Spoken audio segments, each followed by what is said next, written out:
News, ಇದು ನಿಮ್ಮ ಧ್ವನಿ. ಸಿಂಧನೂರಿನಲ್ಲಿ ಶಾಸಕರಿಬ್ಬರ ದರ್ಬಾರ್, ಅಧಿಕಾರಿಗಳಿಗೆ ಹಿಂಸೆ, ಕೆ ಕರಿಯಪ್ಪ ಆರೋಪ. ತಾಲೂಕಿನಲ್ಲಿರುವ ವಿವಿಧ ಇಲಾಖೆಯ ಅಧಿಕಾರಿ ವರ್ಗದವರನ್ನು ತಮ್ಮ ಮನೆಗೆ ಕರೆಯಿಸಿಕೊಂಡು ಹಿಟ್ಲರ್ ಆಡಳಿತ ನಡೆಸುತ್ತಿರುವ ಇವರಿಬ್ಬರ ಆಡಳಿತದಿಂದ ಬೇಸತ್ತ ಅಧಿಕಾರಿಗಳು ತಮ್ಮ ಸ್ವಾರ್ಥಕ್ಕಾಗಿ ಅಧಿಕಾರಿಗಳಿಗೆ ಮಾನಸಿಕ ಹಿಂಸೆ ಕೊಡುತ್ತಿದ್ದಾರೆಂದು ಬಿಜೆಪಿ ಮುಖಂಡ ಕೆ ಕರಿಯಪ್ಪ ಗಂಭೀರವಾಗಿ ಆರೋಪ ಮಾಡಿದರು. ಸೋಮವಾರದಂದು ನಗರದ ಪತ್ರಿಕಾ ಭವನದಲ್ಲಿ ಸುದ್ದಿಗೋಷ್ಠಿ ನಡೆಸಿ ಮಾತನಾಡಿದ ಅವರು, ಶಾಸಕರು ಹಾಗೂ ಅವರ ಕುಟುಂಬ ಸದಸ್ಯರಿಂದ ಅಧಿಕಾರಿಗಳಿಗೆ ಅನ್ಯಾಯವಾಗುತ್ತಿದೆ. ಅವರ ಮೇಲೆ ರಾಜಕೀಯದ ಒತ್ತಡವನ್ನು ತಂದು ಮಾನಸಿಕ ಹಿಂಸೆ ನೀಡಲಾಗುತ್ತಿದೆ. ಬಿಜೆಪಿ ಇವರ ನಡೆಯನ್ನು ತೀವ್ರವಾಗಿ ಖಂಡಿಸುತ್ತದೆ. ಯಾವುದೇ ಅಧಿಕಾರಿಗಳಿಗೆ ಅನ್ಯಾಯವಾದರೆ ಅವರ ಪರವಾಗಿ ನಾವು ನಿಲ್ಲುತ್ತೇವೆ, ಕೆಲಸ ಮಾಡುತ್ತೇವೆ. ಅನೇಕ ಬಾರಿ ಈ ಮುಂಚೆ ಇದ್ದ ತಹಶೀಲ್ದಾರರಿಗೂ ಹಾಗೂ ಈಗಿರುವ ತಹಶೀಲ್ದಾರರಿಗೂ ಕೂಡ ಶಿಷ್ಟಾಚಾರದ ಬಗ್ಗೆ ದಾಖಲೆಗಳನ್ನು ಕೇಳಿ ಸುಮಾರು ದಿನಗಳೇ ಕಳೆದು ಹೋಗಿವೆ. ಆದರೆ ಇಲ್ಲಿಯವರೆಗೂ ಕೂಡ ನಮಗೆ ತಹಶೀಲ್ದಾರರು ಸರ್ಕಾರ ಹೊರಡಿಸಿದ ಶಿಷ್ಟಾಚಾರದ ಸುತ್ತೋಲೆಯ ದಾಖಲಾತಿಗಳನ್ನು ನೀಡುತ್ತಿಲ್ಲ. ಶಿಷ್ಟಾಚಾರದ ಬಗ್ಗೆ ಮಾತನಾಡುವ ಶಾಸಕ ಹಂಪನಗೌಡ ಬಾದರ್ಲಿ ತಮ್ಮ ಅಧಿಕಾರಾವಧಿಯಲ್ಲಿ ಶಿಷ್ಟಾಚಾರವನ್ನೇ ಮರೆತಂತೆ ಕಾಣಿಸುತ್ತಿದೆ ಎಂದರು.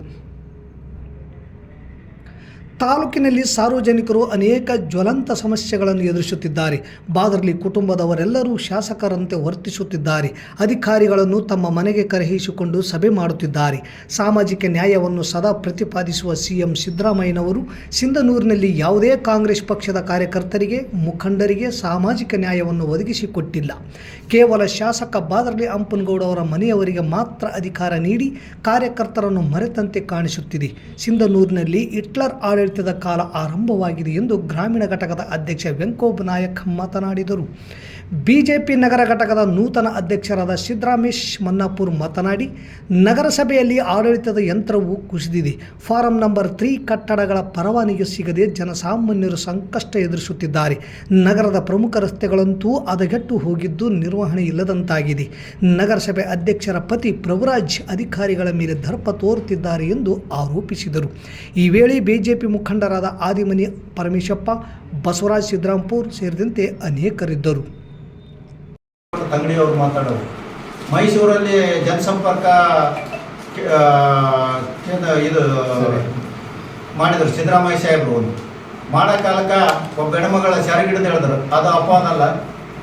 MLC ಅವರು ಏನು ಮಾತಾಡೋರು ಎಂಬುದನ್ನು ಅರ್ಥ ಮಾಡಿ ಟಿ ವಿಯಲ್ಲಿ ನೀಟಾಗಿ ಎಲ್ಲ ಪತ್ರಿಕೆಯಲ್ಲಿ ಇದರಲ್ಲಿ ಬಂದಿದೆ. ಅವ್ರು ಏನು ಶಬ್ದ ಬಳಸ್ಯಾರ, ಇವರು ತಂಗಡಿಗವರು ಹೇಳ್ತಾರೆ RSSನವರು ಎಲ್ಲ ಸೇರಿ ಬರೀ ಇದೇ ಕೆಲಸ ಮಾಡ್ತಾರೆ, ಅವ್ರು ಟ್ರೈನಿಂಗೇ ಕೊಡ್ತಾರಂತ.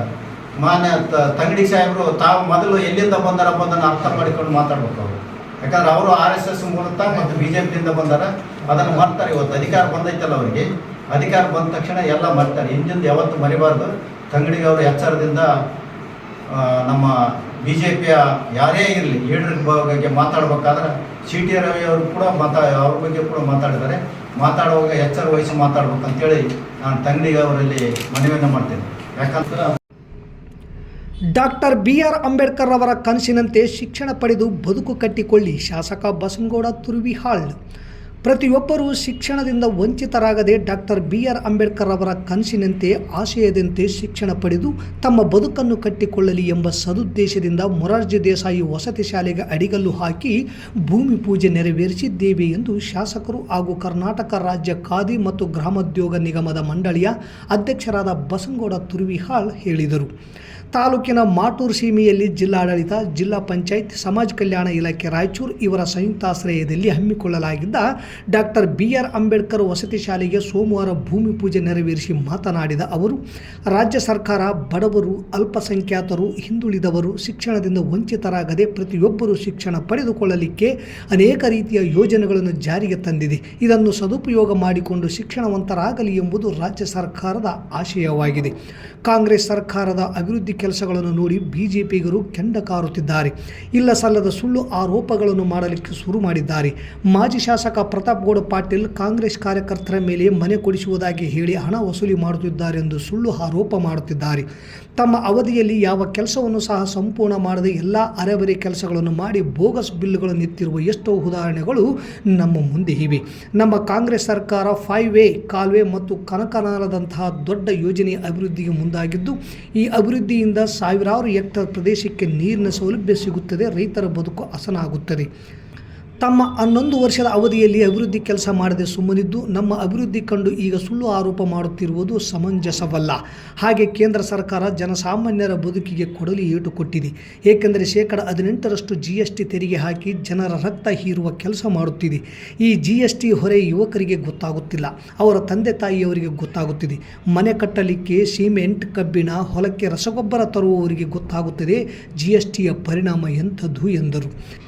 ಈ ವೇಳೆ ದಿವ್ಯ ಸಾನ್ನಿಧ್ಯವನ್ನು ದೇವಯ್ಯ ತಾತ ವಹಿಸಿದ್ದರು. ವಕೀಲರಾದ ನಿರ್ಪಾದಪ್ಪ ಗುಡಿಹಾಳ್, ಅಶೋಕ್ ಉಮಲುಟಿ, ಅನ್ಮೇಶ್ ಬಾಗೋಡಿ, ಸಿದ್ದನಗೌಡ ಮಾಟೂರ್, ಕರೇಗೌಡ ಕುರ್ಕುಂದಿ, ಭೂ ನ್ಯಾಯ ಮಂಡಳಿ ಸದಸ್ಯ ಆನಂದಪ್ಪ, ಶೇಖರಗೌಡ ಹುಮಲುಟಿ, ಹುಲ್ಗಪ್ಪ, ಗ್ರಾಮ ಪಂಚಾಯತ್ ಅಭಿವೃದ್ಧಿ ಅಧಿಕಾರಿಗಳು, ಪುರಸಭೆ ಅಧಿಕಾರಿಗಳು, ಪಟ್ಟಣ ಪಂಚಾಯತ್ ಅಧಿಕಾರಿಗಳು, ಗ್ರಾಮ ಲೆಕ್ಕಾಧಿಕಾರಿಗಳು, ಕಂದಾಯ ನಿರೀಕ್ಷಕರು, ಜೆಸ್ಕಾಂ ಅಧಿಕಾರಿಗಳು, ಪೊಲೀಸ್ ಅಧಿಕಾರಿಗಳು ಹಾಗೂ ಗ್ರಾಮ ಪಂಚಾಯತ್ ಅಧ್ಯಕ್ಷರು, ಸದಸ್ಯರು, ಕಾರ್ಯಕರ್ತರು ಸೇರಿದಂತೆ ಗ್ರಾಮಸ್ಥರು ಇದ್ದರು.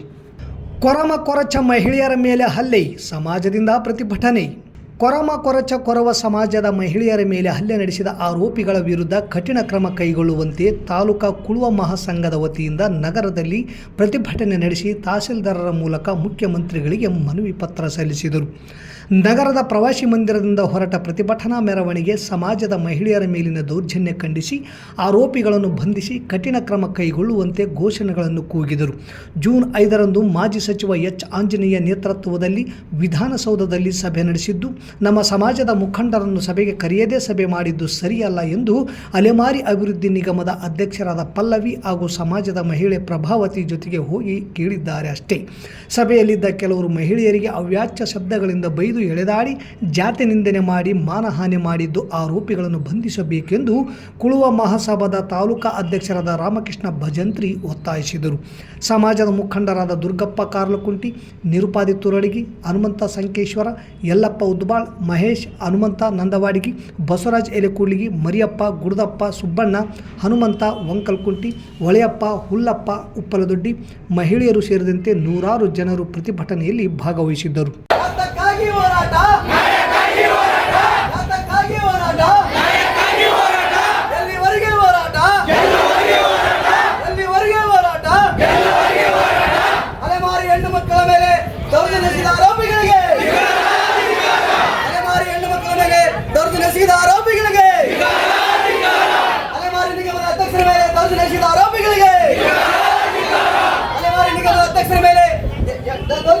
ಆರೋಪಿಗಳಿಗೆ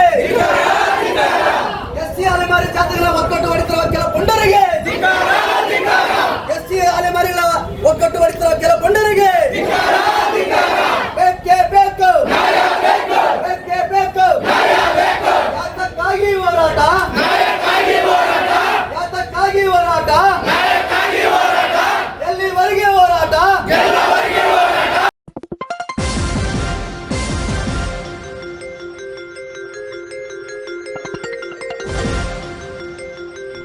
ಎಸ್ ನ್ಯೂಸ್, ಇದು ನಿಮ್ಮ ಧ್ವನಿ.